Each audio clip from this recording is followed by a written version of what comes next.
Speaker sir నిజంగా వీళ్ళకి interest ఉంటే 10 రోజులు హౌస్ పొడిగించండి, అన్ని అంశాల మీద చర్చ పెట్టండి. నిజంగా ప్రభుత్వానికి ఇంట్రెస్ట్ ఉంటే చర్చ పెట్టండి, మాకు అభ్యంతరం లేదు సార్. నేను ఓన్లీ నా సబ్జెక్ట్ మాట్లాడి కంక్లూడ్ చేస్తా సార్. 10 నిమిషాలు టైం ఇవ్వండి, నేను నా సబ్జెక్ట్ మాట్లాడి. ఇంతమంది డిస్టర్బ్ చేస్తే ఎట్లా సార్? సభ్యులు లేస్తారు, మంత్రులు లేస్తారు. అధ్యక్ష, మేము అందుకే అంటున్నాం సార్, మాకు అన్ని విషయాల్లో స్పష్టత ఉంది, నిజాయితీ ఉంది కాబట్టి నిజాయితీగా చెప్తున్నాం. చాలా పని చేసినాం, కంక్లూడ్ చేస్తున్నా సార్. ఇదేం పద్ధతి? నా విజ్ఞప్తి సార్, మీరే చెప్పినారు బోనస్ ప్రస్తావన నేను చేయలేదు, మీరే చేసినారు, మీ సభ్యులే చేసినారు. 2183 రూపాయల బోనస్ అని చెప్పి మేనిఫెస్టోలో పెట్టింది మీరు.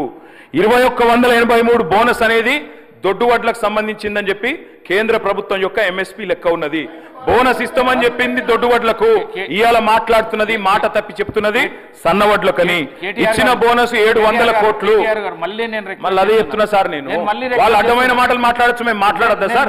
వాళ్ళు ఏది పడితే అది మాట్లాడచ్చు, మంత్రులు కూడా నోటికి వచ్చినట్టు మాట్లాడచ్చు, మేము వివరణ కూడా ఇవ్వద్దా? ఇదేం పద్ధతి? అధ్యక్ష, బోనస్ బోగస్ అయ్యింది. 700 కోట్ల బోనస్ ఇచ్చి 7600 కోట్ల రైతు బంధు ఎగ్గొట్టిన మాట ఖచ్చితంగా వాస్తవం. ఇది రాష్ట్రంలోని రైతులకు తెలుసు. అందుకే అంటున్న అధ్యక్ష, రుణమాఫీ ఉత్తదయింది, బోనస్ బోగస్ అయింది. రైతు బంధు కాదు అధ్యక్ష, దాని పేరు మార్చి రైతు భరోసాను పెట్టి ఏదో మారుస్తున్నారు అధ్యక్ష. మీరు రైతులను ఏ మారుస్తున్నారు తప్ప ఏది కూడా చేస్తలేరు.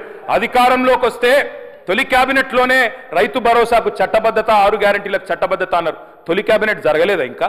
లేకపోతే తొలి సంవత్సరం దడిచినా కూడా ఒక యాదికి వస్తలేదా? మీ రాహుల్ గాంధీ గారు చెప్పిండ్రు, ఏడబైంది మాట అని అడుగుతున్నాం. అధ్యక్ష, ఇంకొక మాట అధ్యక్ష, ఈ కాంగ్రెస్ పరిపాలనలో గత సంవత్సర కాలంగా రైతు బతుకుకు భరోసా లేదు, రైతు భూమికి భరోసా లేదు. పొలంలో ఉండాల్సిన రైతులు ఇవాళ జైళ్లలో ఉండే పరిస్థితి అధ్యక్ష. ఆనాడు ఎప్పుడు ముఖ్యమంత్రి గారు గద్దరన్న న్యాయ చేస్తూ ఉంటారు.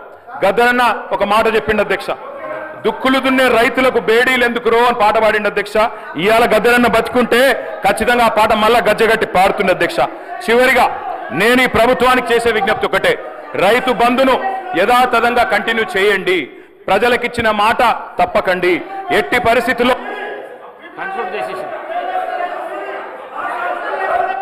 ఈ రాష్ట్రంలో రైతులకు బేడీలేసిన చరిత్ర ఈ పార్టీ బీఆర్ఎస్ పార్టీకి ఉంది అధ్యక్ష.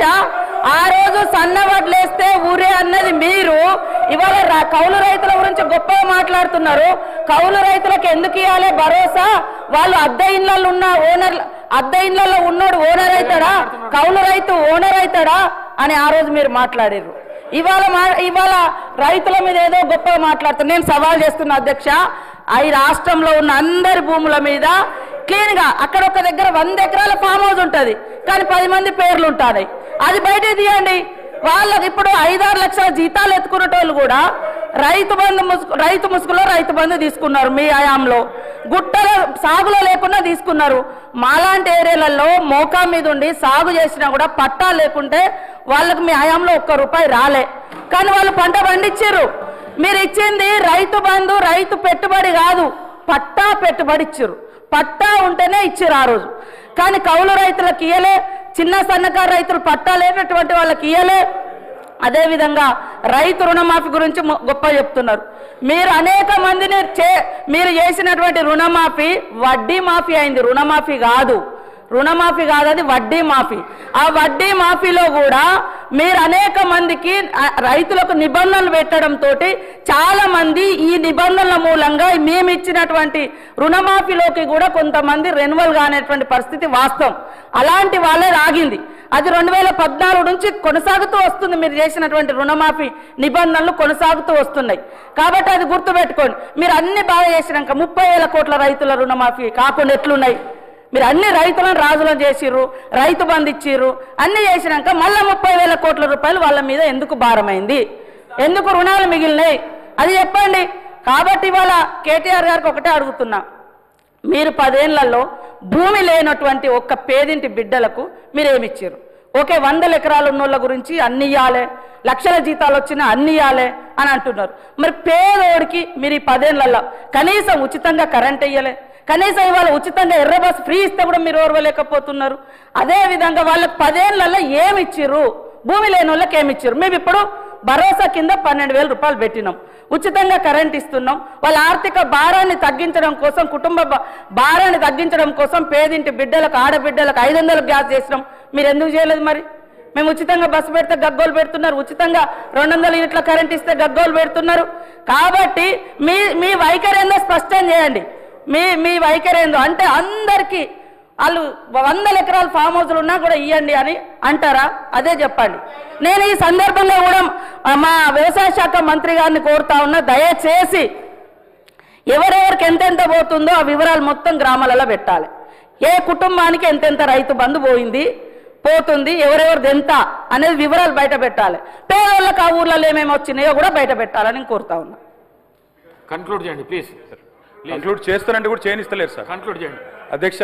వారు చెప్పిన దానికి మేము చెప్పిన దానికి తేడా ఏముంది సార్? మంత్రి గారు చెప్పారు, మంత్రి గారు అన్నారు మరి 30,000 కోట్ల రుణం ఎందుకు వచ్చింది అన్నారు. ఎందుకు వచ్చిందంటే మీ ముఖ్యమంత్రి గారు చెప్పారు. ఏం చెప్పినారు? స్పష్టంగా చెప్పారు. కేసీఆర్ గారు ఏమనుకుంటుండంటే ₹1,00,000 రుణమాఫీ చేసిన కదా వాళ్ళంతా నాకే ఇస్తారు అనుకుంటుండు, కానీ ఆ ₹1,00,000 రుణమాఫీ అయిన వాళ్ళు కూడా మీరు అర్జెంటుగా బ్యాంకు కురుకుని 2 లక్షలు తెచ్చుకోండి, నేను రాగానే డిసెంబర్ 9 నాడు సంతకం పెడతా అని చెప్పిందే రేవంత్ రెడ్డి గారు. నేను వేరే చెప్తున్నా, వీడియో చూపెట్టమంటే చూపెడతా. ఆయన వల్లనే జరిగింది అధ్యక్ష. ఇంకొక మాట అధ్యక్ష, ఇప్పుడు ట్రైనింగ్ అన్న చక్కగా ఇవ్వాలి మీ ఎమ్మెల్యేలకు. నేను ముఖ్యమంత్రి గారిని కోరుతున్నా, మీరేమో 100% రుణమాఫీ జరిగిందని మీరు చెప్తారు, వెనుకకెళ్ళి మీ ఎమ్మెల్యేలు వేసేమో నాకు 70% అయిందంటారు, బయటనేమో రైతులు చారణ కాలేదని బయట రైతులు అంటున్నారు. ఏది కరెక్టో మీరు తెలుసుకోండి ముందు. 25% అయిందా, 30 అయిందా, 40 అయిందా, 70 అయిందా, 100 అయిందా? చివరిగా అధ్యక్ష నేను ఒకటే చెప్పి ముగిస్తా అధ్యక్ష. మేము ఈ ప్రభుత్వాన్ని ఒకటే కోరుతా ఉన్నాం. రైతు బంధు విషయంలో నేను నేపథ్యం చెప్పిన, తెలంగాణలో పెద్ద రైతు చిన్న రైతు అనే తేడా లేకుండా, ఉద్యోగస్తుడు లేదా ప్రైవేట్ ఉద్యోగి అనే వ్యత్యాసం లేకుండా, భూ యజమాని ఎవరుంటే వారికి వ్యవసాయ స్థిరీకరణ కోసం ఆనాడు తెలంగాణలో సాగు బాగు కావాలనే ఉద్దేశంతో మేము పనిచేసినాం. అందరికీ రైతు బంధు ఇచ్చినాం. మీరు కటింగులు పెట్టదలుచుకుంటే అది మీ ఇష్టం, మీ విఘ్నత. మేము ఆనాడు అందరికీ ఇచ్చే ప్రయత్నం చేసినాం. మీరు కూడా ఎలక్షన్లకు ముందు స్పష్టంగా చెప్పినారు, అందరికీ అన్ని అన్నారు, ఇలా కొందరికి కొన్ని అంటున్నారు. నేను ముఖ్యమంత్రి గారిని కోరుతా ఉన్నా, మీరు దయచేసి రైతులకు ఇచ్చిన ప్రతి వాగ్దానం నిలబెట్టుకోండి, అన్నదాత కోసం పనిచేయండి. కొడంగల్లో రైతులను జైల్లో పెట్టిన అదాని కోసం అట్లాంటి పనులు మాత్రం చేయకండి. అదేవిధంగా కేవలం కుటుంబం కోసం, అనుమూల కుటుంబం కోసం, బావమరిదికి అమృతం కోసం పనిచేయవద్దని ముఖ్యమంత్రిని పాయల్ శంకర్ గారు